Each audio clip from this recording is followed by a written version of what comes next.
الحمد لله رب العالمين الرحمن الرحيم مالك يوم الدين. السلام عليكم ورحمة الله وبركاته. الحمد لله رب العالمين والصلاة والسلام على سيدنا محمد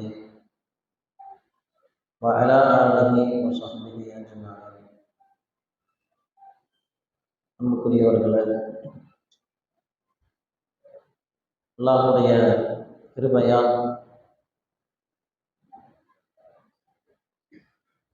தொண்டி கடற்கரை பள்ளியிலே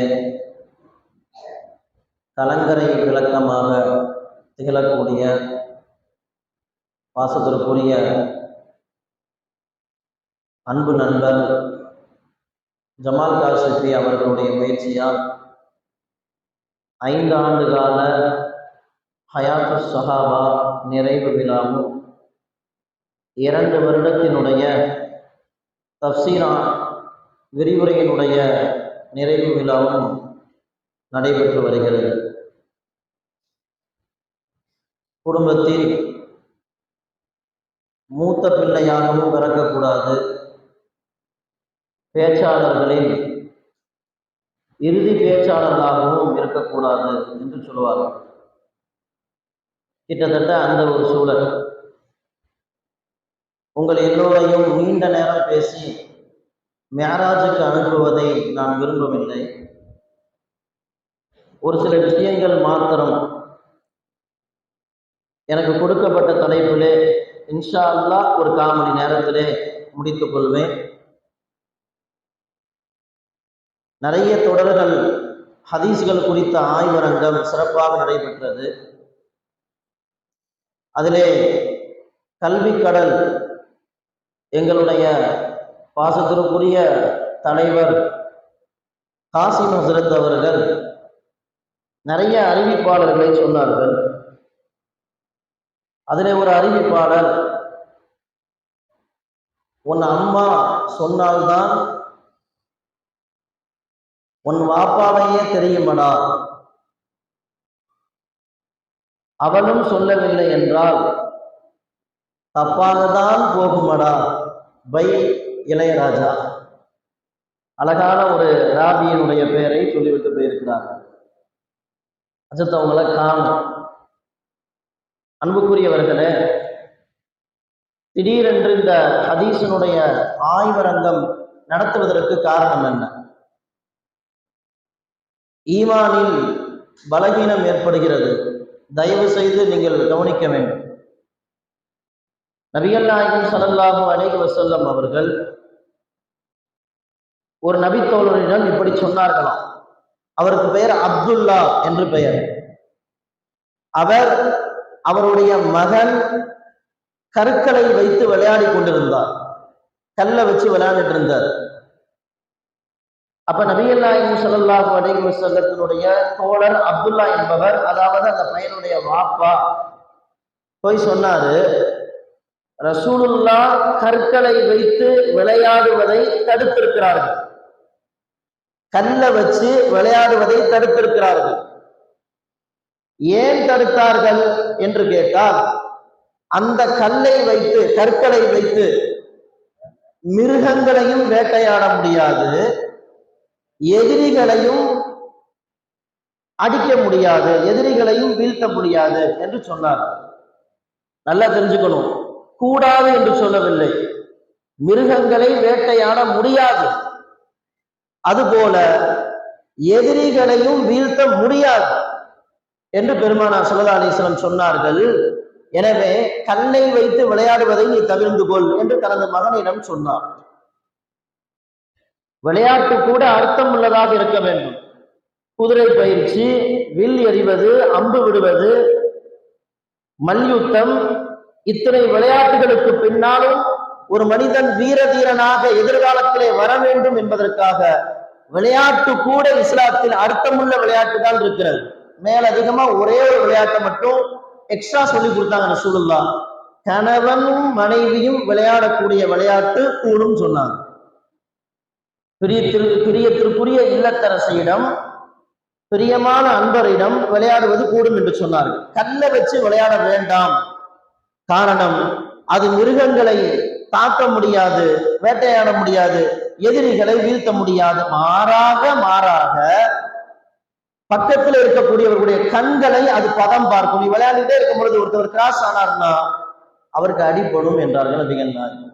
இதை சொல்லிட்டு அவர் போயிட்டார். சின்ன பையன், வடலை பையன், பேச அவன்கிட்ட இருக்கக்கூடிய குறும்புத்தனம், அவன் விளையாட்டை நிப்பாட்டவில்லை. மீண்டும் மறுநாள் வந்து பார்க்கிற பொழுது அவன் கல்லை வச்சு விளையாண்டு இருக்கிறான். இப்ப நபிகள் நாயகம் ஸல்லல்லாஹு அலைஹி வஸல்லமுடைய தோழர் இந்த பையனுடைய வாப்பா அப்துல்லா போய் சொன்னாரு, நான் உன்னிட்ட நான் சொன்னதாக சொல்லவில்லை, ரசூலுல்லாஹ் சொன்னதாக தான் சொன்னேன். அதையும் தாண்டி நீ இப்படி விளையாடி கொண்டிருக்கிறாய், அல்லாஹ்வின் மீது சத்தியமாக உன்னோடு நான் இனிமேல் பேச மாட்டேன் என்று சொல்லிவிட்டார். நான் இந்த ஹதீஸ இந்த இடத்துல நிறுத்திட்டு உங்களிடத்துல கேட்கிறேன், அந்த பையன் பண்ணது தப்பா ரைட்டா? அந்த பையன் பண்ணது சரியா தவறா? சரியா? ஏதாவது சொல்லிருங்க, டைம் ஆகுதுல்ல. சரியா தவறா? ரசூலுல்லாஹ் வேணான்னு சொன்னதுக்கு பிறகு அவர் விளையாடி கொண்டிருக்கிறார். பயிற்சி எடுத்துக் கொண்டிருக்கிறார். எல்லா விளையாட்டுகளும் பயிற்சி என்றால் கல்லை எடுத்து விளையாண்டு பயிற்சி எடுத்துக் கொண்டிருக்கிறார். இது சரியா தவறா? சரி. 2018 வரைக்கும் பலஸ்தீனிலே இருக்கக்கூடிய பைத்துல் மக்தஸை பாதுகாக்கக்கூடிய பாதுகாப்பாளர்கள், அதாவது மீட்பாளர்கள், பைத்துல் மக்தஸை மீட்கக்கூடிய மீட்பாளர்கள் 2015 வரைக்கும், 2012 கூட நான் கேள்விப்பட்டேன், அவர்கள் கையில எந்த ஆயுதமும் கிடையாது. இஸ்ரேலிய இராணுவத்தை, இஸ்ரேலிய பயங்கரவாதத்தை அந்த காட்டு மிராண்டிகள் ஊருக்குள் வந்து அவர்கள் பெண்களை சூறையாடுவது, மக்களை வளைப்பது, சுட்டு தள்ளுவது, இப்படிலாம் செய்கிற பொழுது பலஸ்தீன் மக்களுக்கு கையிலே இருந்த ஒரே ஆயுதம் கற்கள் தான். எதிரிகளை வீழ்த்த முடியாது என்று நபிகள் நாயகம் சொன்னார்கள். இந்த ஹதீஸை மட்டும் நீங்கள் படித்து விட்டீர்கள் என்றால் பலஸ்தீன் மக்கள் பைத்துல் மக்தஸை பாதுகாப்பதற்கு, தனது உயிரையும் பாதுகாப்பதற்கு அவர்கள் பயன்படுத்திய ஆயுதம் என்ன? கற்கள் தானே. ஹமாஸ் படை உருவானதற்கு பிறகுதான் அறியப்பட்ட உலகத்தின் அனைத்து ஆயுதங்களுக்கு சொந்தக்காரர்களாக அவர்கள் ஆனார்கள். எந்த அளவுக்கு அவர்கள் உருவானார்கள் என்றால், நவீன ஆயுதங்கள் அவரிடத்திலே வந்தது என்று சொன்னால், ஹமாஸ் படை இருந்தது ஆரம்பத்திலேயே. எப்போது அவர் சப்வேயிலே இருந்து வெளியே வந்தார்கள் என்றால், கடுமையான பாதிப்பு தன் நாட்டு மக்களுக்கு ஏற்படுகிற பொழுது நாடோடிகளாக வந்த இஸ்ரேலர்களை அழித்து ஒழிக்க வேண்டும் என்பதற்காக ஆயுதங்களை கையிலே செஞ்சாங்க. இஸ்ரேலில் இருக்கக்கூடிய கடுமையான அயன்டோம் என்று சொல்லக்கூடிய, எந்த நாட்டிலே இருந்து ஏவுகணை விட்டாலும் ஏவுகணையை வாங்கிவிட்டு மீண்டும் அந்த நாட்டுக்கு ஏவுகணையை அனுப்புகின்ற அளவிற்கு ஆற்றல் பெற்ற அயன்டோமை ஹமாஸ் படை வீழ்த்தினார்கள். அதற்கு முன்னால் நிலவரம் என்ன? கற்களை வைத்துதானே விரட்டினார்கள். 2012 ஈர துணியில கற்களை எல்லாம் அள்ளி போட்டு நூற்றுக்கணக்கான மக்கள் இல்லை, ஆயிரக்கணக்கான பலஸ்தீனர்கள் எதிரிகளை வீழ்த்துவதற்கு, ஊரை விட்டு அடித்து துரத்துவதற்கு துணியை கட்டி கல்ல எடுத்து அடிச்சாங்க. இராணுவர்கள் குண்டு தீர்ற வரைக்கும் சுட்டு பார்த்தான். அங்கிருந்து தூரத்திலே இருந்து வந்த கண் அவருடைய தலையை, நெற்றியை பதம் பார்க்க ஆரம்பிச்சோட ஓடினாங்க. இந்த ஹதீஸை நீங்கள் எப்படி வழங்குவீர்கள்? இது முதல் விஷயம். நபிகள் நாயகம் ஸல்லல்லாஹு அலைஹி வஸல்லம் அவர்கள் நின்று கொண்டு சிறுநீர் கழித்தார்கள் ஒரு பாபுல வருது. கொஞ்ச தூரம் தள்ளி 4 பக்கம் தள்ளி நீங்க புரட்டினீங்கன்னா பெருமானார் ஸல்லல்லாஹு அலைஹி வஸல்லம் அமர்ந்து கொண்டு சிறுநீர் கழித்தார்கள் வருது. இதை 2 படிக்காம 1 மட்டும் படிச்சா, அல்லது 2ஐயும் படிச்சு இந்த ஹதீஸினுடைய தரத்தை எப்படி பிரித்து எடுப்பது என்கின்ற முறை தெரியவில்லைன்னா எப்படி போவோம்? உட்காரவும் இல்லாம நிக்கவும் இல்லாம செய்முறை வழக்கத்துல சொல்ல முடியாது, அசிங்கமா இருக்கு. அப்படி போவீங்களா? போக முடியுமா? இந்த தரம் பிரிப்பதெல்லாம் எப்படி? நபிகளார் ஸல்லல்லாஹு அலைஹி வஸல்லம் கற்களை எடுத்து விளையாட வேண்டாம், எதிரிகளை வீழ்த்த முடியாது என்று சொன்னார்கள். இது காரணம். அந்த காரணம் பொருந்துகிற பொழுது பெருமானாருடைய நபி மொழி உள்ளுக்குள்ளே வந்துவிடும் இல்லையா? ஒருவேளை வீழ்த்த முடிந்தால், என்னை நோக்கி ஒருவன் சுடுகிறான், என் பக்கத்திலே வந்து என்னை கொல்ல முயற்சிக்கிறான், அவனை வீழ்த்துவதற்கு பக்கத்திலே என்னிடத்திலே கல் மட்டும்தான் இருக்கிறது. எடுத்து அடித்தால் அவன் செத்து ஒளிந்து போவான், என் உயிர் காப்பாற்றப்படும் இல்லையா? அப்ப நபிகள் நாயகம் ஸல்லல்லாஹு அலைஹி வஸல்லம் எதிரியை வீழ்த்த முடியாது, வீழ்த்த முடிந்தால் வீழ்த்தி கொள்ளுங்கள். இப்படிதான் இந்த நபி மொழியை வழங்க வேண்டும். நுனிப்புள்ளை மேய்வது போன்று மேய்ந்தால் ஹதீஸ்களுடைய விளக்கம் கிடைக்காது. ஒரு ஜனாசாவிலே மேல பள்ளி வாசல்ல தொழுகை நடந்து கொண்டிருக்கிற பொழுது அந்த ஜனாசாவிலே நின்று கொண்டு அல்லாஹு மக்ஃபிர் லஹு வரஹம்ஹு, ஆண் ஜனாசாவாக இருந்தால் ஹூ என்று சொல்ல வேண்டும், பெண் ஜனாசாவாக இருந்தால் ஹா என்று சொல்ல வேண்டும். எல்லாருக்குமே தெரியும். சில பேர்லாம் ஹூ ஹான்னு சொல்லிட்டு மூணாவது தக்பீர்ல வெறும் ஹூ ஹான்னு சொல்லிட்டு இருக்க மாதிரி தெரியுது. துவா வதனும், அல்லாஹ் மக்ஃபிர் லஹு வரஹம்ஹு, அல்லாஹ் மக்ஃபிர் லஹா வரஹம்ஹா. இதை நம்ம சொல்லி கொடுக்குறோம். நான் இந்தியன் பேக்கரியில உட்கார்ந்து டீ சாப்பிட்டு இருக்கும் பொழுது என்னை சுத்தி ரவுண்டா வந்து உட்கார்ந்துட்டாங்க. அன்றைய மகரிப்ல பக்கத்துல வந்து கேட்டார்கள், அலிம் சார், இந்த ஜனாசா வந்தோடனே 10 நிமிஷம் 5 நிமிஷம் பயான் பேசுறோம், அதெல்லாம் ஓகே தான். ஆனால் நீங்க ஆணாக இருந்தால் ஹூ என்றும் பெண்ணாக இருந்தால் ஹா என்றும் சொல்லி தருகிறீர்களே, இந்த ஹூ ஹா சட்டத்தை உங்களுக்கு யார் சொன்னார் என்று சொல்லி கேட்டார். நான் அவரிடத்துல கேட்டேன். அவங்க என்ன வளைச்சிட்டாங்களாமா, என்னால பதில் சொல்ல முடியாதாமா, ரவுண்டு கட்டிட்டாங்களாமா. அப்படிதான் அவர்கள் உட்கார்ந்து இருந்தார்கள். நான் அவரிடத்துல கேட்டேன், திருக்குர்ஆனில் அல்லாஹு தஆலா சூரத்து நம்ல் என்கின்ற ஒரு அத்தியாயத்தை வைத்திருக்கிறான்.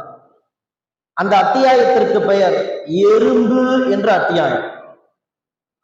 சுலைமானும் அலைஹிஸ்ஸலாம் அவருடைய படையும் வந்தபோது அந்த எறும்பு சக எறும்பிடம் சொன்னது. இந்த ஒரு காரணத்துக்காக தான் அல்லாஹ் அந்த அத்தியாயத்துக்கு பெயரே சூரத்து நம்ல்னு வச்சிருக்கிறான். வேற எங்கேயுமே எறும்பை பத்தி வரல குர்ஆன்ல, இந்த ஒரு இடத்தில் மட்டும்தான் வருகிறது. என்ன சொன்னது? அது ஒரு சோசியல் சர்வீஸ் பண்ணுச்சு. அந்த எறும்பு என்ன பண்ணுச்சுன்னா, சுலைமானும் சுலைமானுடைய படையும் வருகிறார்கள், அவர்கள் அறியாமல் நம்மை மிதித்து விடக்கூடும், எல்லோரும் பொந்துக்குள் வீட்டுக்குள் சென்று விடுங்கள், புற்றுக்குள் சென்று விடுங்கள் என்று சக எறும்புகளை எச்சரிக்கை செய்தது. அல்லாமா இப்னு கய்யூம் ரஹ்மத்துல்லாஹி அலைஹி அவர்கள் சொல்கிறார்கள், அதற்கு சுலைமான் அலைஹிஸ்ஸலாம் அவர்கள் சிரித்தார்கள். ஃபதபஸ்ஸம லாஹிகம் மின் கௌலிஹா, உதட்டோரம் புன்னகையை வலிய விட்டார்கள், முறுவலித்தார்கள், சிரித்து முறுவலித்தார்கள், அல்லது முறுவலித்து சிரித்தார்கள். ஏன் சிரித்தார்கள்? ஃபதபஸ்ஸம லாஹிக, எறும்பு பேசுறதெல்லாம் எனக்கு விளங்குது என்று சொல்லி மட்டும் அவர்கள் சிரிக்கவில்லை. ஏன் அவர்கள் முறுவலித்தார்கள் என்று சொன்னால், சுலைமான் அலைஹிஸ்ஸலாம் தெரியாமல் நம்மை மிதித்து விடக்கூடும். ஒரு எறும்புக்கு கூட தெரிகிறது சுலைமானுடைய ஆட்சி அவ்வளவு நீதியான ஆட்சி, தெரியாமதான் அவர் மிதிப்பாரு, தெரிஞ்சு மிதிக்க மாட்டாரு. இந்த இடத்துல அல்லாஹ் தஆலா சொன்ன எறும்பு ஆம்பளை எறும்பா பொம்பளை எறும்பா? எறும்பை கூட அல்லாஹ் தஆலா ஆம்பளையா பொம்பளையான்னு பிரிச்சு பேசியிருக்கிறான் உள்ள. காலத்து நம்லத்துன், சொன்ன எறும்பு ஒரு பொம்பளை எறும்பு, தலைவி எறும்பு. கால நம்லுன் என்று வந்தால் சொன்ன எறும்பு ஒரு ஆம்பளை எறும்பு. காலத்து நம்லத்துன் என்று வந்ததால் அது ஒரு பெண்பால். பொம்பளை எறும்புதான், தலைவி எறும்புதான் சக எறும்புகளிடம் சொன்னது. இந்த வசனத்தை ஓதி காட்டி டெபினேஷன் கொடுத்து, எறும்புக்கு கூட குறியீடை வைத்திருக்கிற அல்லாஹ் 6 அறிவு படைத்த உங்களுக்கு குறியீடு வைக்க மாட்டானா? ஹூஹா என்று வைக்க மாட்டானா? எல்லோரும் சொல்லி வைத்தது போன்று போனை எடுத்தார்கள். அலிம்ஷா இந்த போய் பார்த்துட்டு உங்களுக்கு வாட்ஸ்அப்ல வரேன்னு சொல்லிட்டு போனாங்க. இது நடந்து 4 வருஷம் ஆச்சு, இப்ப வரைக்கும் யாருமே வரல, வந்து என்கிட்ட கேட்கவும் இல்லை, பேசவும் இல்லை. நான் யாரையும் மட்டம் கட்டுவதாக நீங்கள் நினைத்துக் கொள்ள வேண்டாம். குருட்டு பூனை விட்டத்தை நோக்கி பாய்வது போல மார்க்கத்தை அறியாத சிலர்கள் மார்க்க சட்டத்தை நோக்கி பாய்வதுதான் மிகவும் சங்கடமான ஒரு விஷயமாக இருக்கிறது என்பதை நாங்கள் உங்களுக்கு முன்னால் சொல்லிக் கொள்கிறோம். ஹதீஸுகள் ஆய்வரங்கம் நிச்சயமாக வேண்டும். ஜமாத் உலமாக்கு இன்ஷா அல்லாஹ் நானும் ஒரு கோரிக்கையை வைக்கிறேன், அடிக்கடி இதை நடத்துங்க. சஹீஹ் எது, முத்தவாத்திர் எது, மௌது எது, ஹசன் எது, கரீப் எது, ஹதீஸை எப்படி தரம் பிரித்து பார்ப்பது, சஹாபாக்கள் அதற்காக எவ்வளவு தியாகம் செய்தார்கள், அல்லாஹ் ஒரு கியாமத்து நாள் வரைக்கும் ஹதீஸ்களை பாதுகாப்பதற்கு ஒரு படையை வைத்திருக்கிறான், எடுத்து சொல்வது நம்மளுடைய கடமை, நாம் மறந்துவிடக் கூடாது. என்னுடைய தலைப்பு என்னன்னா, பேசலாம் நேரம் கம்மியா இருக்குது. ஒரே ஒரு செய்தி மட்டும், சஹாபாக்களின் வாழ்வே குர்ஆனின் விளக்கமாக இருந்தது. இப்பதான் எல்லாம் சுதாரிக்கிற மாதிரி தெரியுது, இப்பதான் பயானே ஆரம்பிக்குதா அப்படின்னு சுதாரிக்கிற மாதிரி தெரியுது. சஹாபாக்களின் வாழ்வே குர்ஆனின் விளக்கமாக இருந்தது. 1981 ரொனால்டு ரீடர் என்ற அமெரிக்காவினுடைய அதிபர் காரிலே பயணித்துக் கொண்டிருக்கிறார். பின்னாலே இருந்து அவருடைய எதிரி அவரை சுட்டு தள்ள முயற்சித்து வேகமாக வந்த ஒரு புல்லட்டு காரினுடைய கண்ணாடியை உடைத்து கொண்டு அவருடைய மண்டைக்குள்ளே புகுந்தது. அவருக்கு எந்த வழியுமே தெரியல. அவர் சொல்கிறார், மண்டைக்குள்ளே புகுந்த எனது தலையிலே புகுந்த புல்லட்டு போனது, எந்த வழியையும் நான் உணரல. சிறிது நேரத்திற்கு பிறகு மண்டைக்குள்ளே புகுந்த அந்த புல்லட்டை வெளியே எடுத்ததற்கு பிறகுதான் நான் வழியை உணர்ந்தேன் என்று சொன்னார். பீச்சர் என்பவர் 2ஆம் உலக போரிலே யாரெல்லாம் அடிபட்டு இரத்த வெள்ளத்திலே ரணகலப்படுத்தப்பட்டு கிடக்கிறார்களோ அவர்களை எல்லாம் சந்திக்க செல்கிறார். அவர் ஒரு பேட்டி எடுக்கக்கூடியவர். அடிபட்டு இரத்த வெள்ளத்திலே கிடக்கக்கூடிய அந்த 3இல் 1 பகுதி மக்களுக்கும் தான் அந்த காயத்தினுடைய வலி இருக்கிறது. எஞ்சி இருக்கக்கூடிய 2 பகுதி மக்களுக்கு, 3இல் 2 கூட்டத்திற்கு வலியே தெரியல. இத்தனைக்கும் அவர்களுடைய எலும்புகள் உடைக்கப்பட்டிருந்தன, முறிக்கப்பட்டிருந்தன, மண்டைகள் உடைக்கப்பட்டிருந்தன என்று அவர் சொன்னார். 3வது விஷயம் யார் சொன்னா அப்படின்னு சொன்னா, பேட்டரி வால் என்று சொல்லக்கூடிய அவர் ஒரு வலியியல் நிபுணர். அவர் சொல்றாரு, நான் பல மருத்துவமனைகளுக்கு சென்றேன், மருத்துவமனைக்குள்ளே புகுந்தேன், அங்கே இருக்கக்கூடிய எலும்பு பிரிவு, அந்த பிரிவு, எல்லா பிரிவு, யாரெல்லாம் தீக்காயம் ஏற்பட்டிருக்கிறார்களோ எல்லாத்தையும் ஒரு ரவுண்ட் அடிச்சேன். நிறைய பேர் சொன்னது என்னன்னா, ஏற்பட்டிருக்கக்கூடிய காயத்திலே இருந்து எங்களுக்கு வலியே தெரியவில்லை என்று சொன்னார்கள். இன்னைக்கு இருக்கக்கூடிய விஞ்ஞானம் என்ன சொல்லுதுன்னு கேட்டா, எப்ப அவங்களுக்கு வலி தெரியும் அப்படின்னு சொன்னா, எந்த இடத்தில் அடிபட்டிருக்கிறதோ அந்த இடத்தினுடைய உணர்வும் உள்ளத்தின் எண்ணமும் எப்போது ஒன்று சேருமோ அப்பதான் வலி தெரியும்.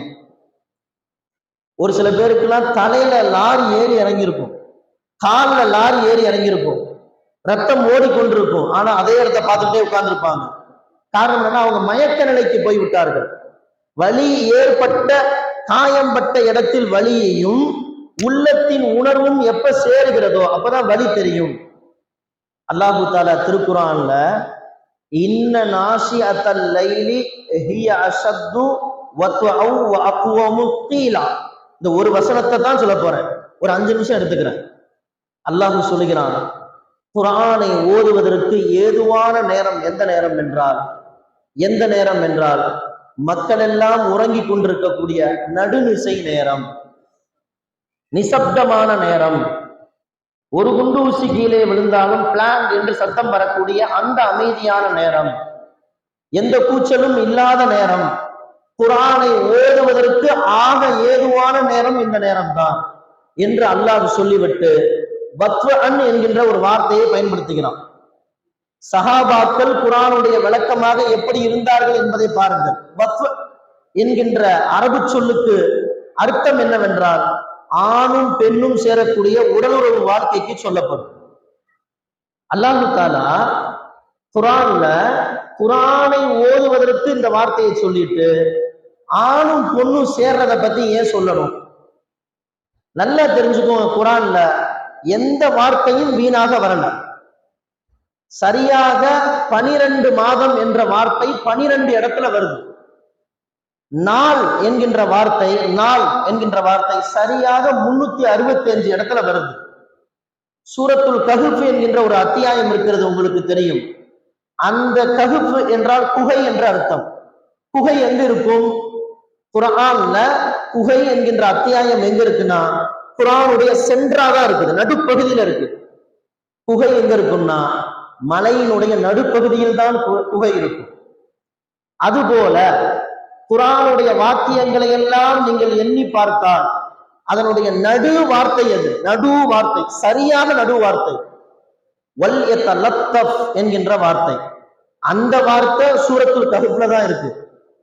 மட்டுமல்ல, குகைவாசிகள் குகையிலே 300 வருடம் தூங்கினார்கள் என்று அல்லாஹ் சொல்கிறான் அல்லவா? லபிசு, அந்த வார்த்தையை அல்லாஹு தஆலா 3 இடத்துல சொல்றான். லபிசு லபிசு லபிசு 3 இடத்துல சொல்றான் அல்லாஹ். தங்கினார்கள், 300 வருடம் உறங்கினார்கள். அப்படியே நீங்க வேணா எடுத்து குர்ஆனை கவுண்ட் பண்ணி பாருங்க. முதலாவது லபிசுக்கும் இறுதியாக வந்த லபிசுக்கும் இடைப்பட்ட கலிமாத் வார்த்தைகள் சரியாக 309 வார்த்தைகள் இருக்கும். 309 வார்த்தைகள் இருக்கும். சந்திர ஆண்டு 300, சூரிய ஆண்டு 300, 9 சேர்த்து கொள்ள சொல்கிறான் அல்லாஹ். 309 ஆண்டுகள் இருக்கும்.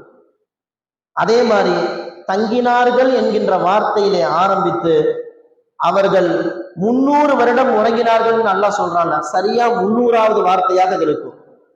குர்ஆன்ல அல்லாஹு தஆலா எந்த வார்த்தையும் வீணாக இன்னஹு ஃபஸ்ருன் லைஸ பில் ஹஸ்னு, நபிகள் நாயகம் சொன்னார்கள், எந்த வார்த்தையையும் அல்லாஹ் வீணாக கொண்டு சொருகவில்லை. அல்லாஹு தஆலா இரவிலே குர்ஆனை ஓதுவதற்கு வக்ஃப் என்கிற வார்த்தையை ஏன் பயன்படுத்தினான்? ஆம்பளையும் பொம்பளையும் சேரக்கூடிய உடலுறவை கொண்டு போய் ஏன் இரவில் குர்ஆன் ஓதுவதற்கு உதாரணம் சொன்னான் என்று சொன்னால், ஆணும் பெண்ணும் சேர்ந்தால் என்ன கிடைக்கும்? குழந்தை கிடைக்கும். அவர்கள் மூலமாக ஒன்று பிறக்கும். அதுபோலதான் இரவு நேரத்திலே அமர்ந்து நீங்கள் குர்ஆனை ஓதினீர்கள் என்று சொன்னால் உங்களுடைய குர்ஆனுடைய வார்த்தையும் உள்ளத்தின் எண்ணமும் ஒன்றுபட்டு அதன் மூலமாக ஒரு புதிய விளக்கம் பிறக்கும். அதனாலதான் அல்லாஹ் தஆலா வத்து என்கிற வார்த்தையை அங்கே பயன்படுத்துகிறான். நபிகள் நாயகம் ஸல்லல்லாஹு அலைஹி வஸல்லம் அவர்கள் உஹது போர்ல நிற்கிறாங்க. அலி ரலியல்லாஹு அன்ஹு அவர்கள் தக்பீர் கட்டி தொழ போறாங்க. தூரத்திலே இருந்து வந்த ஒரு அம்பு அது அலியினுடைய முதுகெலும்பின் விலா எலும்பை பதம் பார்த்தது. ஊன்னு கத்தனாங்க. எடுக்க முயன்றார்கள். அவர்களுடைய கண்களில் கண்ணீர் வந்தது. நாயகம் சொன்னார்கள், அலியை 2 ரக்காயத்து தொழ சொல்லுங்கள். தக்பீர் கட்டி தொழ ஆரம்பிக்கிறாங்க. அம்பு எடுக்கப்படுகிறது. தொழுது முடித்ததற்கு பிறகு கேட்டார் அலி, எங்கே எனது அம்பு, எங்கே பட்ட காயத்தின் வலி என்று சொல்லி கேட்டார். காரணம் என்ன? அந்த காயம்பட்ட இடத்திலே இருக்கக்கூடிய உணர்வும் உள்ளத்தின் எண்ணமும் சேரவில்லை. உள்ளத்தின் எண்ணம் எங்க இருந்தது? அல்லாஹ்வை நோக்கி இருந்தது. அதனால் வழி தெரியல. முஆத் முஅவ்வித் என்கின்ற ஒரு நபி தோழர்கள் 2 பேர், அபூஜஹல் அவங்கதான் வெட்டுறாங்க. அபூஜஹலுடைய காலை வெட்டுறாங்க, கீழே விழுவுறாங்க. வேகமாக வந்து இக்ரிமா ரலியல்லாஹு அன்ஹு முஆதினுடைய தோல் புஜத்தை வேகமாக வெட்டுகிறார்கள். கையோடு தோல் புஜம் தொங்கிக் கொண்டிருக்கிறது இடது கையில். இப்போது ஒரு கையால் அவர்கள் போர் செய்கிறார்கள். அவர்களுக்கு இடையூறாக இருந்ததெல்லாம் இடது கை தொங்கிக் கொண்டிருந்ததுதான். எனவே வலது காலை இடது கையின் மீது வைத்து பீட்டி எறிந்து விட்டு போய் போர் செய்தார்கள். கையினுடைய வலி தெரியல. ஏன் தெரியல? காயம்பட்ட இடத்திலே இருந்து உணர்வும் உள்ளத்தின் எண்ணமும் சேரல. அவருடைய எண்ணம் எல்லாம் அல்லாஹ்வுடைய பாதையில் நான் போர் செய்ய வேண்டும் என்கின்ற சிந்தனை. அதே போலதான் அப்பாத் இப்னு பிஷ்ர், அம்மார் இப்னு யாசிர், இந்த 2 சஹாபியும் ராக்குர் ரிகா என்று சொல்லக்கூடிய ஒரு போருக்கு சென்று விட்டு ஒரு கணவாயிலே வந்து தங்குகிறார்கள் நபிகளாரோடு. நபிகள் நாயகம் சொன்னார்கள், இங்கு இரவு தூங்கிவிட்டு காலை எழுந்து செல்லலாம். தங்கி கொண்டிருக்கிற பொழுது இதர சஹாபாக்களை பாதுகாப்பதற்கு யாராவது பணியிலே நில்லுங்கள் என்று சொன்னார்கள். இப்போது அப்பாஸ் ரலியல்லாஹு அன்ஹு அவர்களும் யாசரும் 2 பேரும் சேர்ந்து நிற்கிறார்கள். இருவரும் பாதுகாப்புக்கு நிற்கிறார்கள். இரவினுடைய முற்பகுதியில் யாசர் உறங்குகிறார், அப்பார் பாதுகாப்பிலே நிற்கிறார். சும்மா நிக்க வேணாம, குரான ஓதலாமே என்று சொல்லி தக்பீர் கட்டி சூரத்துல் கஹ்ஃபை ஓதி கொண்டிருக்கிறார். தூரத்திலே இருந்து வந்த ஒரு அம்பு அதை எடுத்து கீழே போட்டுட்டார். திருப்பி 2வது அம்பு அதை எடுத்து கீழே போடுறார். 3வது அம்பு அதை எடுத்து கீழே போடுறார். தொழுது முடித்து சலாம் கொடுக்கிற பொழுது புலபுலவென்று ரத்தம் ஓடிக்கொண்டிருக்கிறது. அம்மார் இப்னு யாசரை அப்போதுதான் எழுப்புகிறார்கள். முதல் அம்பு படுகிற பொழுதே நீங்கள் என்னை எழுப்பியிருக்கலாமே. அவர்கள் சொன்னார்கள், சூரத்துல் கஹ்ஃபை நான் லைத்து ஓதி கொண்டிருந்தேன், இதற்காக வேண்டி தொழுகையை நிறுத்த வேண்டாம், குர்ஆன் ஓதுவதை நிறுத்த வேண்டாம் என்று நான் நினைத்தேன் என்று சொன்னார்கள். இதான் சஹாபாக்களுடைய வாழ்வு, குர்ஆனுடைய வழக்கமாக அமைந்தது. அன்புக்குரிய அல்லாஹ் நடிகார்களே, இந்த கூட்டத்தின் வழியாக வல்ல அல்லாஹ் நம் அனைவருக்கும் எது உண்மையான வழக்கமோ அந்த வழக்கங்களை தந்து அருள் புரிவானாக. அல்லாஹ் ஒப்புக்கொள்ளப்பட்ட மஜ்லிஸாக வல்ல அல்லாஹ் இந்த மஜ்லிஸை ஆக்கி அருள் புரிவானாக. வரக்கூடிய ரமலானிலே இரவிலே நின்று வணங்கவும் பகலிலே நோன்பு நோற்கவும் அல்லாஹ்வுடைய அருளை பெறவும் வல்ல அல்லாஹ் நம் அனைவருக்கும் தௌஃபீக் செய்து அருள் புரிவானாக. ஆமீன். வாஃபிர் தஅவா அல்ஹம்துலில்லாஹ்.